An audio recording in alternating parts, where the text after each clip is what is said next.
La difficulté pour une grande partie du peuple de Dieu, c'est pour ainsi dire qu'ils ne se dressent pas sur les pieds de leur esprit, c'est-à-dire qu'ils ne se lèvent pas en esprit et au nom du Seigneur pour rencontrer et résister à cette chose menaçant d'écraser la vie même de leur esprit.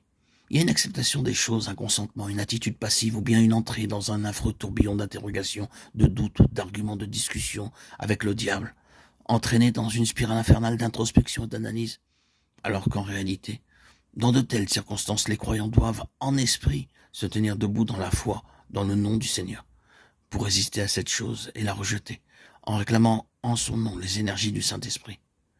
Nous n'en sortirons jamais tant que nous n'aurons pas appris cette leçon. Si l'ennemi trouve qu'il peut maîtriser la situation en nous gardant dans ce cercle, cet affreux cycle de débats, d'arguments, de discussions, d'analyses, d'interrogations et de doutes, il nous maintiendra dans ce cercle et il nous fouettera comme des chevaux de manège pour nous faire tourner en rond tout le temps, tandis que nous n'irons pas au-delà du point de départ. Si vous revenez sans cesse au point de départ, sans faire un seul iota de réel progrès spirituel vers la victoire, vous pouvez continuer ainsi quelques 50 ans. Une méthode favorite de l'ennemi consiste à essayer de nous faire expliquer ce qui nous arrive selon un point de vue qui est en deçà de l'explication réelle, en vue d'introduire d'autres choses qu'il aimerait que nous croyions et qui puissent justifier ce qui nous arrive. Ces choses peuvent être nombreuses et variées. Si nous disposons à accepter une telle explication, cela prouvera notre passivité. Tandis qu'il peut y avoir beaucoup de choses dans les conditions naturelles qu'il peut utiliser et faire jouer, qu'il peut être vrai, qu'il tire le meilleur parti possible de tout ce qui est disponible dans nos propres faiblesses humaines, et peut-être dans notre condition physique, notre constitution, notre caractère et notre environnement. Néanmoins, en dernier ressort, il ne s'agit nullement d'une question du domaine naturel, mais d'être fort en esprit. Vous devez tenir cela comme un fait bien établi, qu'il n'y a aucun espoir pour personne de chercher la solution dans les conditions naturelles. Si vous commencez à travailler depuis la circonférence vers le centre, vous travaillez à rebours et vous ne réussirez pas. Vous serez maintenu à la circonférence jusqu'à votre mort. L'ennemi ne vous laissera pas atteindre le centre si vous parlez de la circonférence. Vous devez commencer par le centre et progresser vers l'extérieur.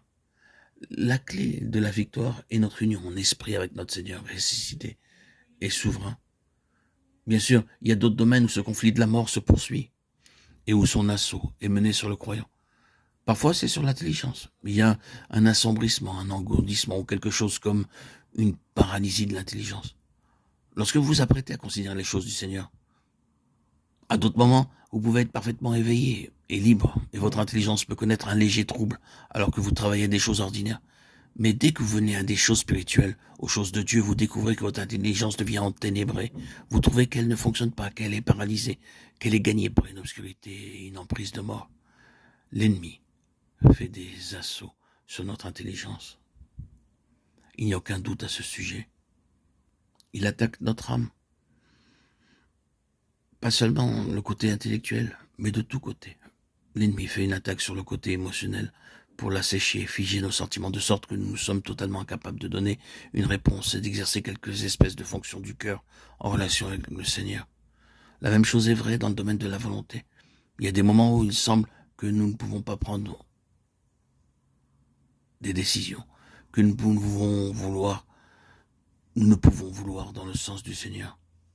La volonté est l'objet d'un assaut de cette nature.